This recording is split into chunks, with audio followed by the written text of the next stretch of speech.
So here we are on the top floor of the house you're building. We're going to give an entire tour of the construction and the gardens. Good morning, Philippines. It's a special morning, the Glenn and Ruby story. And today, Glenn and Ruby are going to take us on an adventure out here about 40 minutes outside the city. Ruby and Glenn are going to show us their spectacular mountain retreat, sustainable living, acreage, gardens, construction of an amazing home. And Glenn, you're going to talk to us about a health scare that recently you had and the Philippine medical system as you experience it. Let's take a look at what it's like to move up just 45 minutes out of a big town like Cagayan de Oro. Just about a kilometer away from Glenn and Ruby's property. And we are high up at 3,000 feet of elevation here.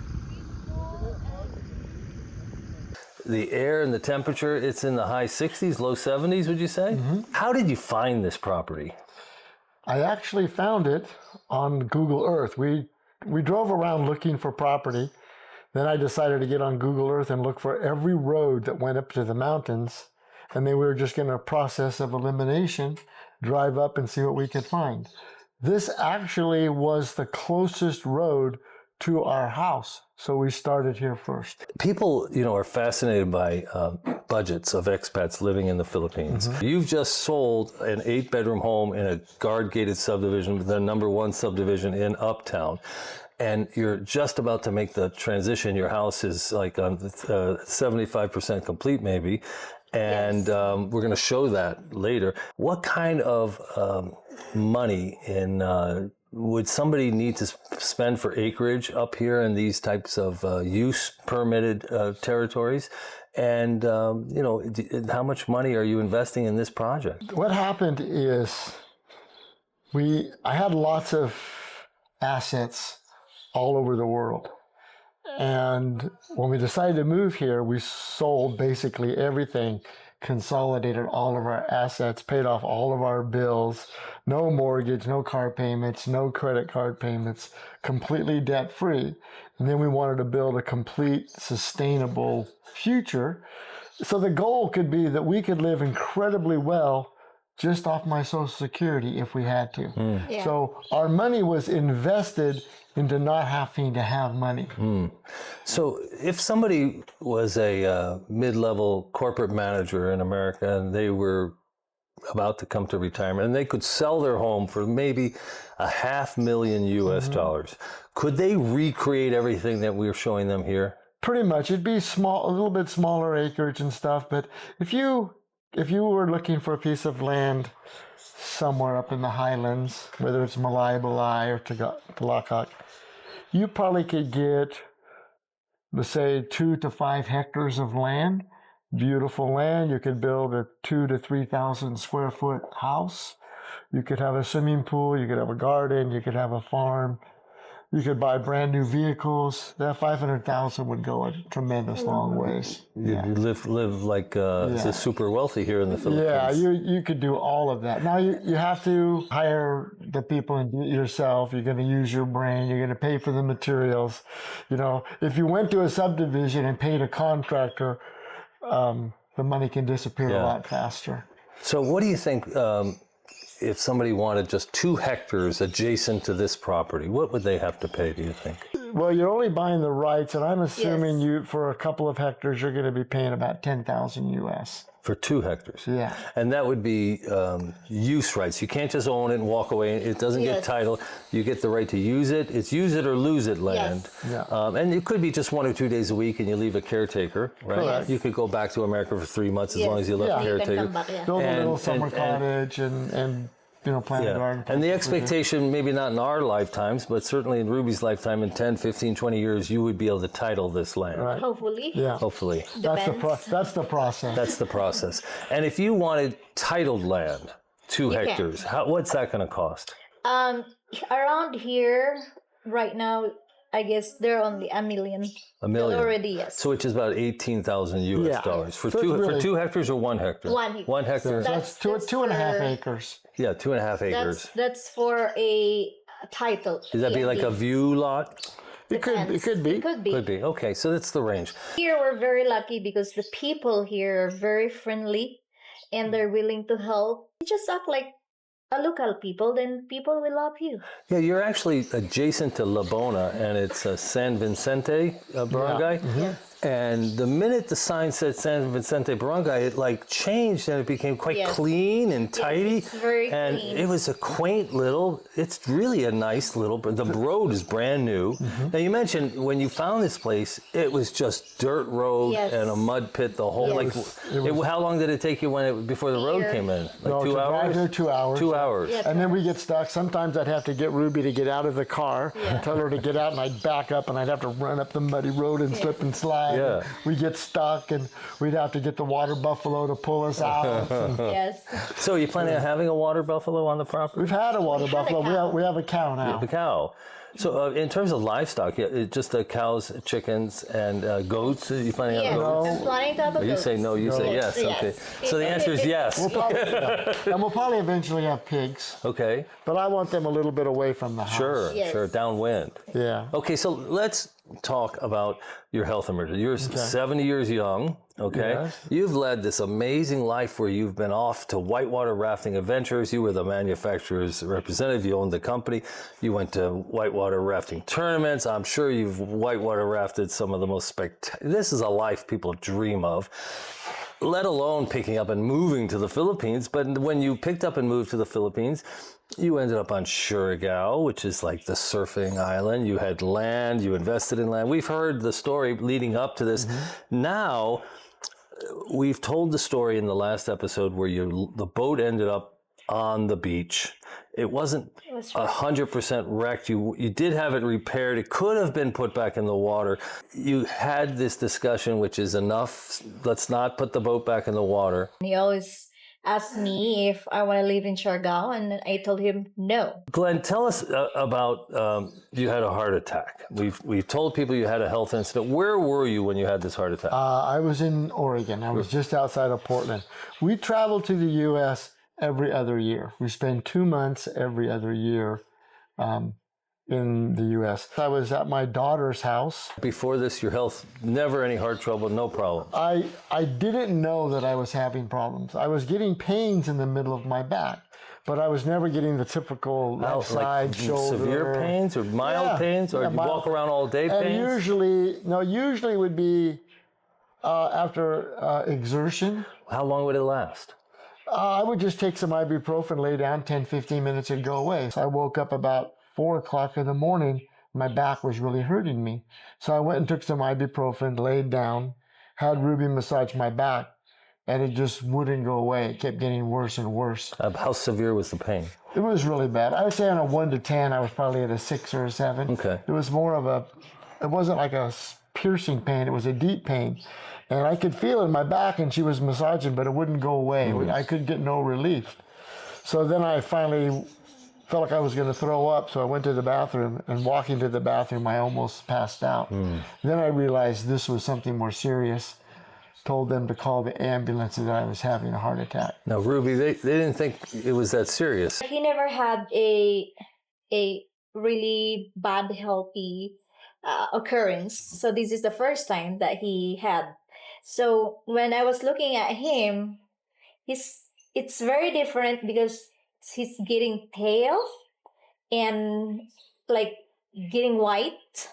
And of course, if like he says that it was different because if a heart attack, he can lift his arm. There's really nothing like he had a heart attack. But when I'm looking at him, I was like, this is very different. So I told Crystal that your dad is having a heart attack. We need to call an ambulance. And she even told me that she's glad that I was really pushing Persistent. Yeah. Something's wrong with him. He's having a heart attack. They happened to have an EKG machine on the ambulance. So they plugged me in, and on the way to the hospital, they knew that I was in really bad shape. Okay. So they immediately called the cardio specialty hospital, which was a little bit in the other direction.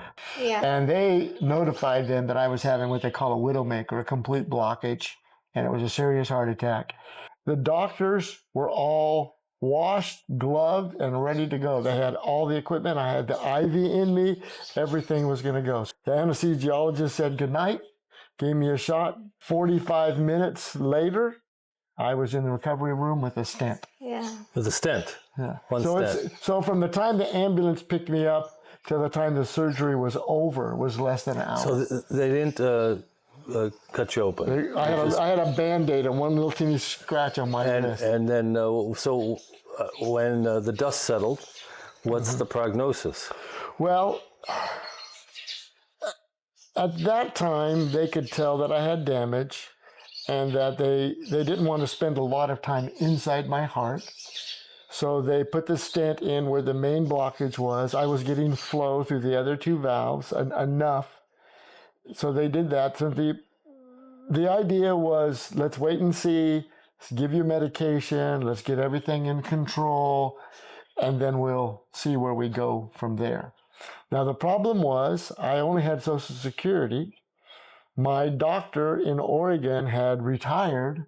I had no primary physician, so I had nobody who could give me a referral, so I couldn't get a cardiologist. You didn't get a cardiologist. You were like in an HMO. I could get a cardiologist in the hospital, but once they released me, then I was on my own. In an HMO system. No HMO. I was in a no system. Had you given up you kept your Medicare? Yeah, so all of that was paid for. No supplemental, no HMO, no supplemental? I just did the basic. The basic HMO. Because my idea is the Philippines is so cheap, I'm just going to pay. Right. But you were back home. They were taking, so luckily they paid for, I told them straight up, all I have is Medicare. So that's all they charged me. We couldn't get a cardiologist within 6 months. Everybody was busy. Everybody was backed up. We have good connections in the medical field here in Cagayan, and we got everything lined up, cardiologist and everything lined up. You did something really unusual. You made a decision you could have better healthcare here, better, cheaper healthcare here in the Philippines. Correct. How did it all work out, and what's been your experience with the Philippine healthcare? So, I wanted to get healthy enough so that we could fly back. So we did, and we immediately went to the cardiologist. We went to 2 different cardiologists. It's funny. You have to pay cash for the doctor. So you go into this really nice office. You talk to a totally qualified, very intelligent, really with it cardiologist. We brought all of our records and x-rays and everything from the state. She examined it all, gave us that, looked at all of our medicine, changed some of the prescriptions, said that we'd have better luck. And I think the whole entire visit was 500 pesos. So $9. Cash. Cardiologist, cash. Yeah, cash. 4 days before we go home, he had another episode. You did. Yes, and Pain in the back again? yes, Yeah, at a restaurant, almost restaurant passed when out. we were eating, and this time he's really bad because he's turning blue or purple, whatever you call it. But I can sense something wrong with him again. So I have to ask the waitress to call the ambulance. So that was another crazy time, scary time for me. I'm just like, can we fly? But luckily he doesn't have any flying restriction. He was allowed to fly. Yes. Now, had you purchased this property before you went? Yes. You had already, you see, the plan, the vision was all there. So- had you started? Yeah, came back, people were saying, are you going to finish the house? Yeah. And I'm like, of course. They did the ultrasound and they basically came up with the same results. We were able to get home, go to the doctor, and they've been doing tests along the way. So I went in, I had to have an ultrasound, blood test, all of this stuff. And the x-ray, the ultrasound, all the blood tests, and the doctor to read the x-rays and the whole report of everything was like $35, $40 for the whole thing. So, just on a scale of 1 to 10, how would you rate the medical care you've been getting here in Cagayan? I think it's excellent. I mean, we have actually had friends that are in the medical field have flown here on vacation to get their MRI to save money to pay for their trip. Yeah. I've had friends that come here and do all their dental work here. Yeah. They have substantial dental work. Your savings of even if you have insurance, the price of your ticket and your dental work will be less than your copay in the U.S. Right. Yeah. So what has been the prognosis now that you've had these tests done here in the... Really bad. Really bad. The prognosis is bad. Yeah. Yes. So originally, I was tested with 25% of my blood flow, Yeah. which is on the edge of survival. Yeah. But I had improved to 30% before we left. So they were thinking, okay, the medication is helping me. And then when I did the ultrasound here, I was up to 39%. So the goal was if I could get to 50%, I could live a pretty normal life. Yeah. At 70 years of age, 50% would give me a whole life. Well, the doctor, my cardiologist, said that to be really accurate, we need an MRI of the heart. The diagnosis was that my blood flow through my valves was fine. The arteries were fine. But the main cavity of my heart was damaged and there was substantial scar tissue. So it was restricting my heart to that 30 to 35% of blood. So the doctor told me that I would not survive bypass surgery, even if it would help, which it wouldn't help because that wasn't the problem, but I wouldn't survive, that there's no need to do a stent. The plan now is continue medication, check the progress, and then I just have to relax. I just can't push myself. You know, my heart's going to pump in the 30 to 35 range as long as I don't push myself. What is a normal, healthy 70-year-old less than 100% range? Probably a really healthy 70-year-old would be in the 65 to 75%. Okay. You know, 55 is kind of their baseline for being able to, I couldn't run a marathon, but I could do almost everything. And so now I feel fine, but I can't do too much. So I've always been incredibly active. And this is a big project to be taking on. It's a mental project, and so right now my whole motivation is how self-sustaining can I be? And what I want to do is I want to learn and make it successful enough that I can share it. The people up here are great gardeners. I'm not going to tell them how to farm, but they're using chemicals, pesticides, fertilizers. You know, they're tilling everything. They're burning everything. When they clean up, they burn. Ruby, have you always been a gardener? Have you ever had strawberries before? Have you ever planted these these beds that you've planted in such a short amount of time up and running? No, but I love gardening. Yeah. One of the questions I think people will have is about your personal safety up here. Do you feel at risk here versus the walled, guard-gated subdivision you're moving from? Do you feel vulnerable at all? No, actually, when we first came here, I have this instinct that when we go to a place when it's like bad area, I can feel it. I feel scared. But here, I never had that feeling. I always had this really calm aura. I have this, it's like I'm safe here. Yeah, I get these consulting clients all the time, and they're looking for a place to retire. And people like myself, first I traveled all over Asia, but first time I lived in the Philippines, I was like, give me a guard-gated subdivision with a roving motorcycle guard at night. We did the same thing. And you lived there many, many years. But do you think in a town like CDO, it's necessary? Is it overkill to live in a guard-gated subdivision? Well, when we bought our property, one of the reasons I wanted the gated subdivision is we were going to be gone 6 months out of the year. So to leave the house vacant for 6 months, I wanted a more protective area. Now, knowing what I know now, what I probably would have done was buy a piece of property a little bit out of town, built it, and then just have somebody live there. Built a house, had a guard, put a family member or somebody, and just have somebody watch the property.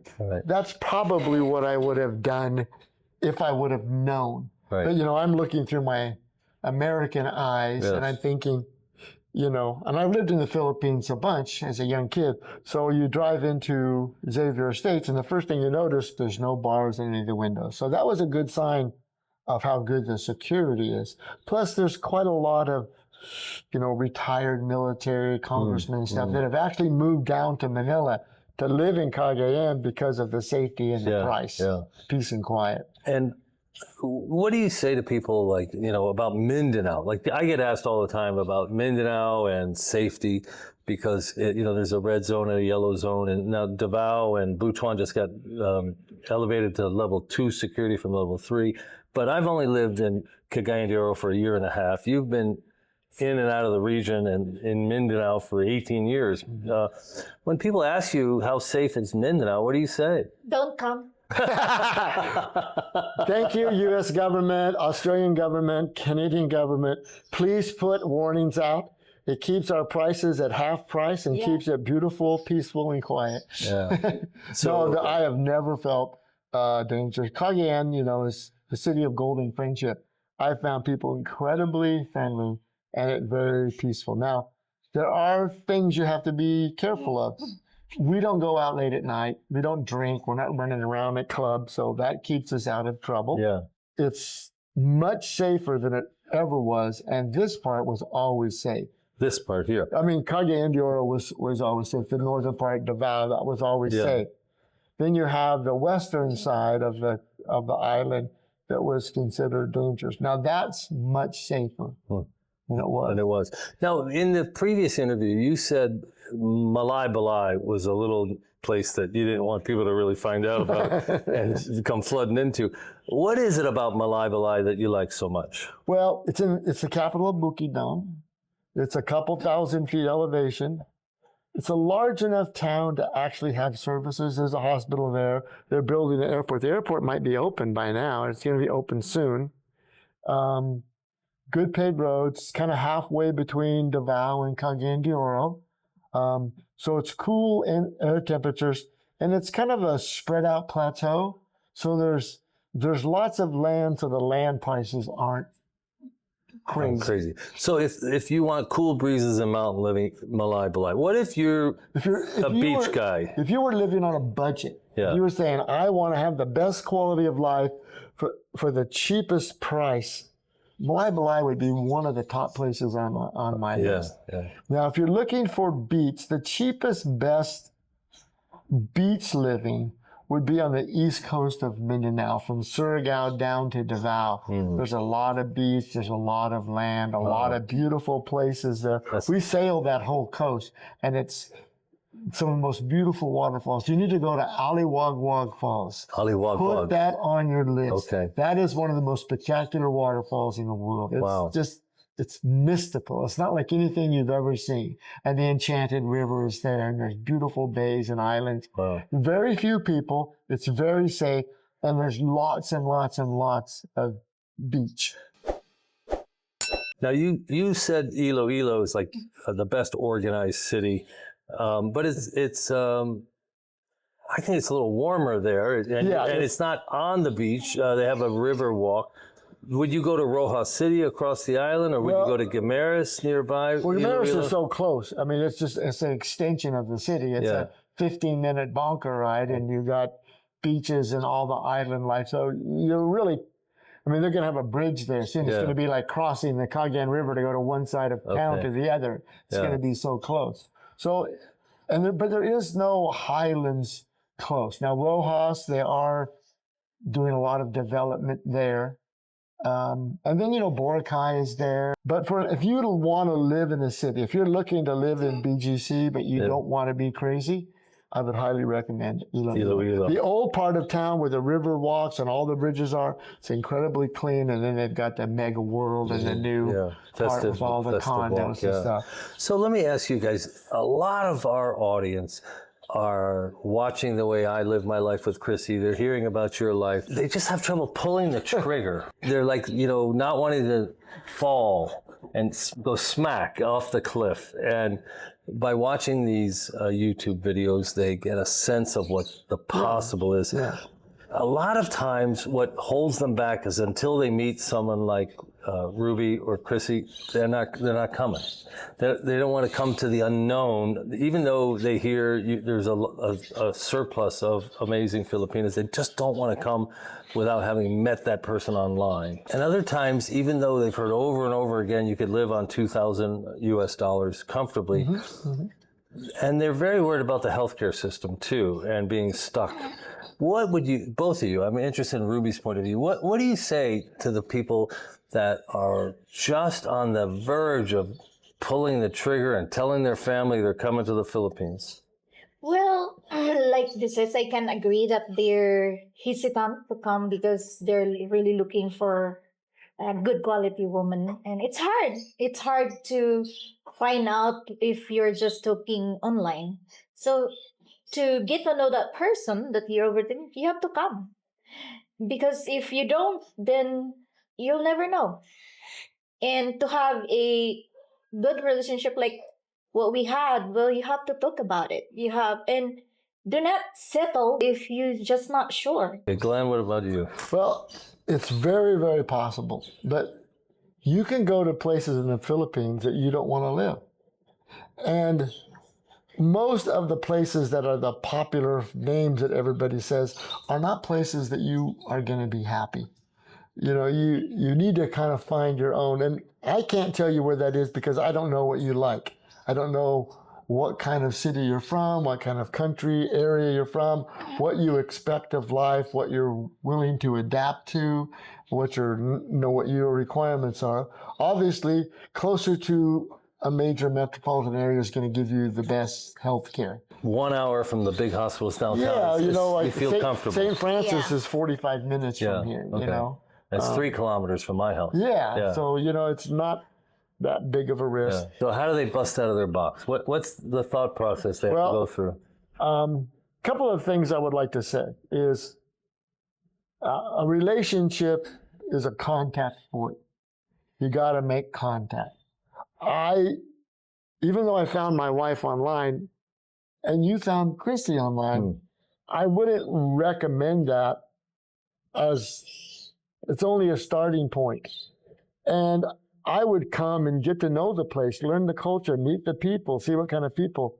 Because a lot of times the prize gems, like Ruby and Chrissy, are not the first girls you see when you come or you get online. They're back behind the curtain, let's say.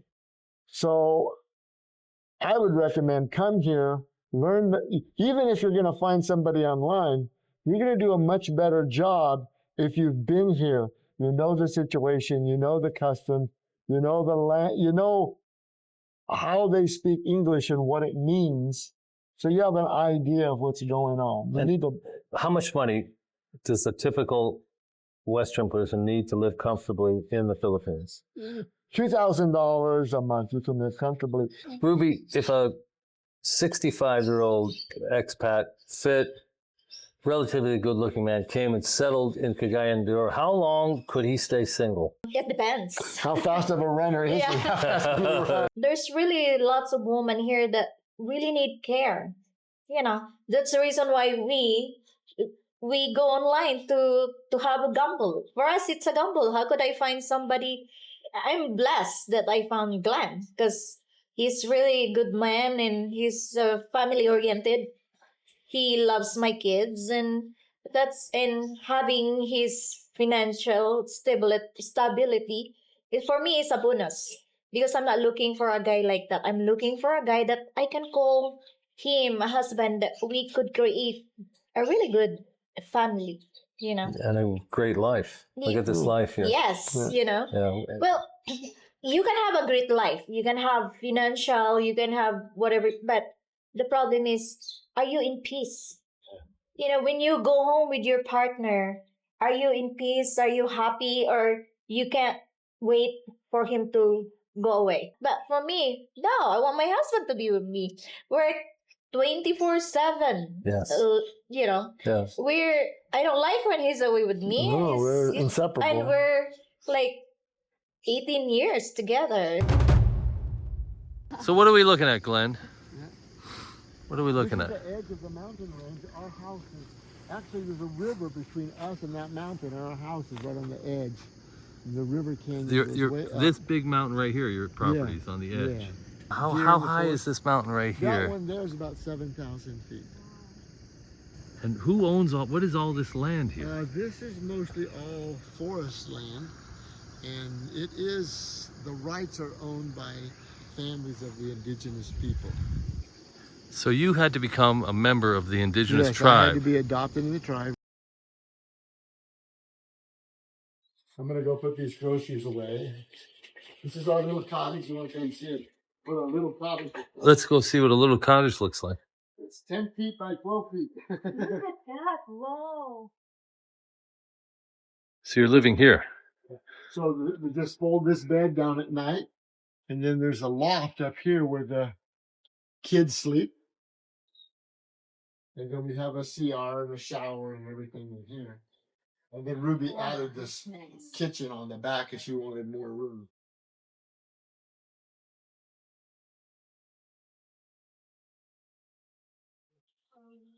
This is my first time to be in a real cabin. We do have solar, so we have electricity, microwave, we have a hot water shower and a flush toilet, so we're not too primitive. Hey, look at this guava.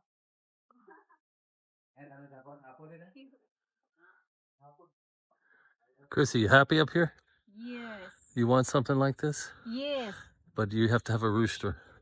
It's okay. I'm gonna have 2 or 3 roosters up here. Now, you did all this, Ruby. This is all yours.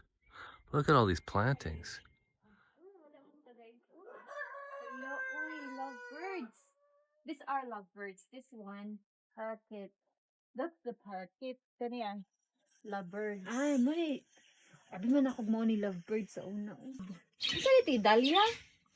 No, those are orchids. Orchids. Hindi kalain ng orchids. That's phalaenopsis house. So much better than living in a city. Really. You want a peaceful living in the Philippines? This is the kind of place you should look. Yes, with my bird. Is that a house they're building? So our property line goes to this fence, follows the road, and goes about 200 to 300 meters along the road, and then it goes all the way to the river. And that's the river. We've shown pictures. It looks like a whitewater rafting river. Yeah, it's a beautiful river. And how far up this way? We have a spring that's just a few hundred meters down the hill here, and that's where we pump all of our water for the house. So the house is going to be fed with all fresh mountain spring water, and then we're going to run it through a filtration system. So all the faucets will have drinkable water. And what kind of solar do you have up here? This chicken coop right here was designed because we needed a place to put the solar panels. Oh, so on the roof is the solar panels. We have a 20,000 kilowatt system. 20,000. And if I can ask, what did it cost to put that in? Our whole system was, well, we have another system there for the cottage. It's about 1.5 million pesos for the whole system. So like 28,000 US dollars. Yeah, so you're totally sustainable up here. You got your own power, you got your own water supply. Right. We're collecting rainwater. We'll have 2 water systems. We'll have the spring water for the house, and then we'll have multiple rainwater collection, and we'll run that through a pump, and we'll run pipes throughout the farm. So all of the farm water will be from the rain collection, and then the house will be from the spring. It's called the deep litter system, where we put, this has got corn cobs and coconut husk, and it's about 1 foot deep. And we'll change it once a year because it'll absorb all the smell so it won't get stinky. And then I can take this and immediately turn it into compost. How long have you been working on this project up here? Just a couple of years. Just a couple of years. Yeah. Okay. We're going to get 4 more rabbits, and then we'll start breeding them. And in these tubs are my worms, which make the most beautiful soil. Let me show you what we got. We can take all of our scraps and turn them into worm castings. So this is what we're after. We're after this perfect dirt, which is the castings from the worms. And there's all the, we just throw our scraps in there and the worms eat it up and turn it into dirt. And this is how you feed the chickens. You just pour the chicken feed down here. I can fill the whole tube up and it can last like a week or 2. ready by November, so we can just move into that. Asparagus right here? This is asparagus? This is the asparagus.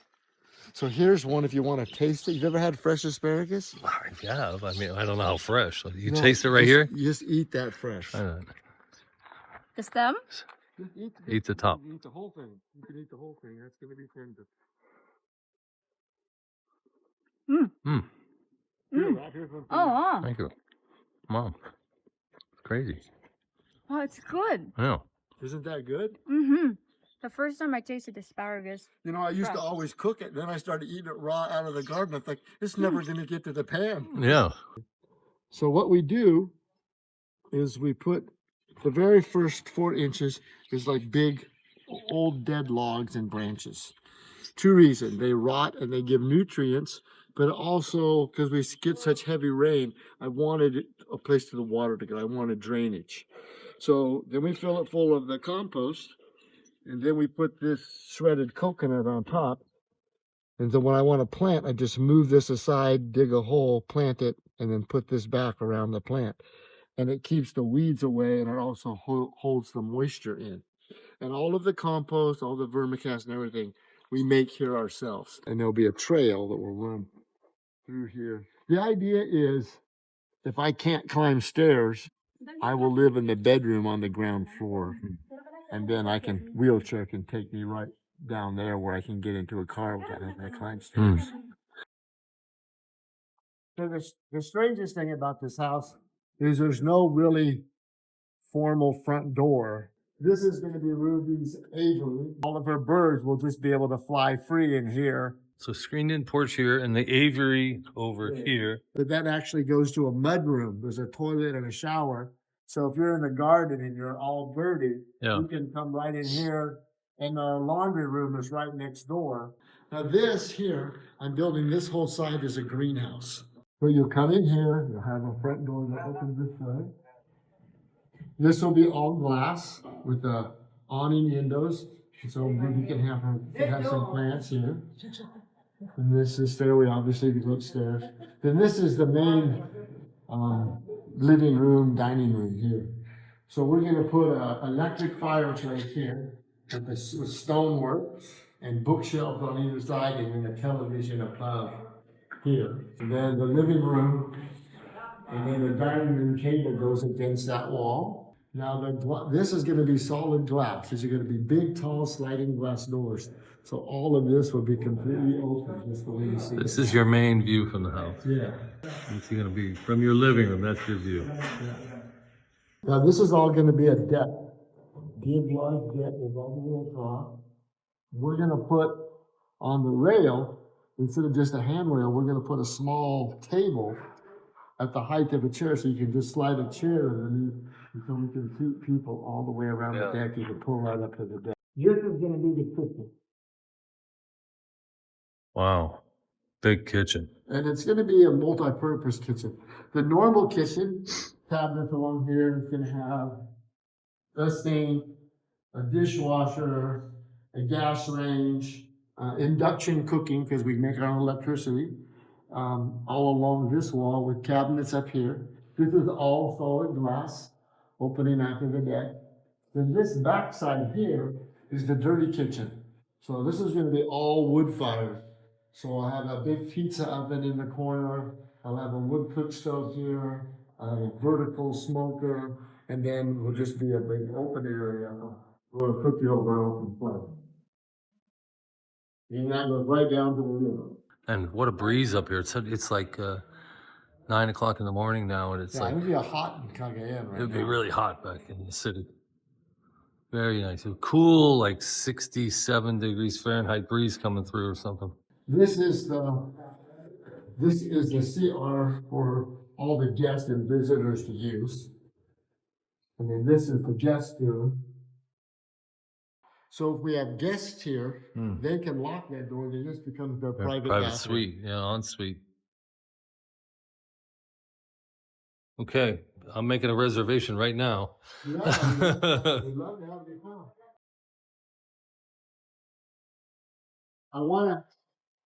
There's an artist that paints Philippine eagles. I'd like to have a painting of a big Filipino eagle head The spotlights right there that come up. But this is the kids' room, and I built them each a room that's more like a family compound, so they could stay. So this is their closet. This is the main bedroom.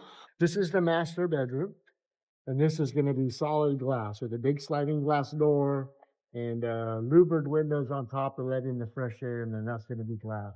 Wow. So this is the view from the bedroom. Looks Bed like will sit a right here. cathedral view. The bed will sit right here. There's actually plugs in the floor, Yeah. so we can have electricity on our nightstand. So you get like where your head is right now is where you would wake up in bed with this view right here. Not bad. Might be the best view in the Philippines. Might be the best view in the Philippines. That's right. And I'm gonna Anyway, build a little you got your kitchen. hot tub ready to go too. So this deck is only 5 feet.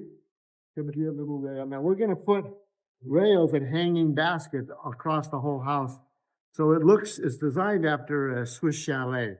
So this is all gonna be, And this with is the a beams, loft. and this will be all glass there, then this will be all wood flooring.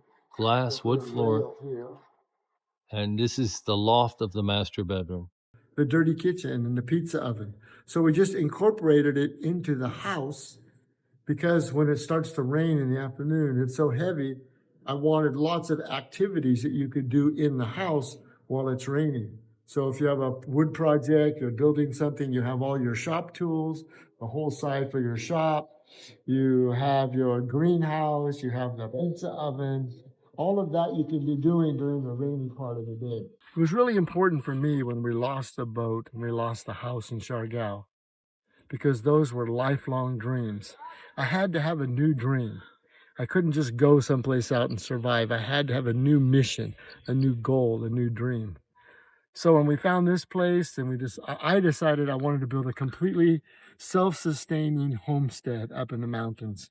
And that gave me a new vision and new excitement for life. So we want to thank you. This is extraordinary for us. We've done 5 episodes. We've never done more than one with anybody. Thank you very much for making us experience the life here, Glenn and Ruby. Till next time, only here from Fly Me to the Philippines. Thanks so much. Till next time.